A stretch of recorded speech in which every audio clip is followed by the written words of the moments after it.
गोपीचंद पडळकरांची जीभ ही पुन्हा एकदा जयंत पाटलांविषयी बोलताना घसरलेली आहे। जयंत पाटलांच्या कितव्या बायकोचं मी मंगळसूत्र चोरलं सांगा असं पडळकर म्हणालेत। गोपीचंद पडळकरांच्या वक्तव्यानं पुन्हा एकदा वादाची ठिणगी पडण्याची शक्यता आहे।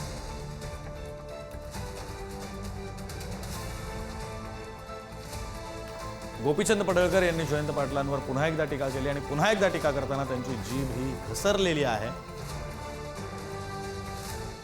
माझी लढाई प्रस्थापितांच्या विरोधातली लढाई आहे, ज्यांनी कारखाने ढापले त्यांच्या विरोधातली आहे। अरे तुम्ही मला मंगळसूत्र चोर म्हणता, तुम्ही मला मंगळसूत्र चोर म्हणता। जयंतरावला माझा सवाल आहे, तुझ्या कितव्या नंबरच्या बायकोचं मंगळसूत्र मी चोरलं सांग लोकांना।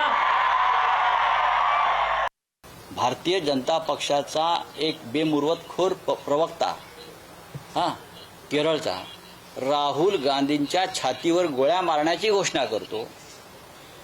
जो देशाचा विरोधी पक्ष नेता लोकसभेतला आहे, राहुल गांधी नेता आहे, प्रमुख काँग्रेसचे अध्यक्ष होते, त्यांना गोळ्या मारण्याची भाषा जर केली जाते आणि अख्खा भारतीय जनता पक्ष मूकपणे त्याला संमती देतोय, अशा भारतीय जनता पक्षाकडनं तुम्ही काय अपेक्षा करता?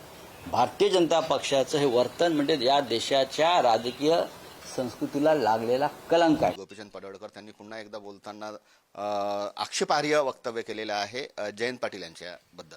निश्चितपणे दोन्ही बाजूच्या वतीनं स्वतःवरती समन्वय साधला पाहिजे आणि कुठल्याही पद्धतीचं कुणाचाही अवमान होणार नाही याची काळजी राजकारणामध्ये घेण्यात आली पाहिजे। माननीय आमदार गोपीचंद पडळकरजींनी जे माननीय जयंत पाटील साहेबांवरती जे टीका केली त्याचं कोणीही समर्थन करणार नाही। ज्या प्रकारचे आंदोलनं किंवा मोर्चे किंवा ज्या प्रकारची खालच्या दर्जाची टीका काही राष्ट्रवादी काँग्रेस पक्षाचे नेते सातत्याने गोपीचंद पडळकरजींवरती करतात आहे, तेही कुठेतरी त्याचंही समर्थन करता येणार नाही।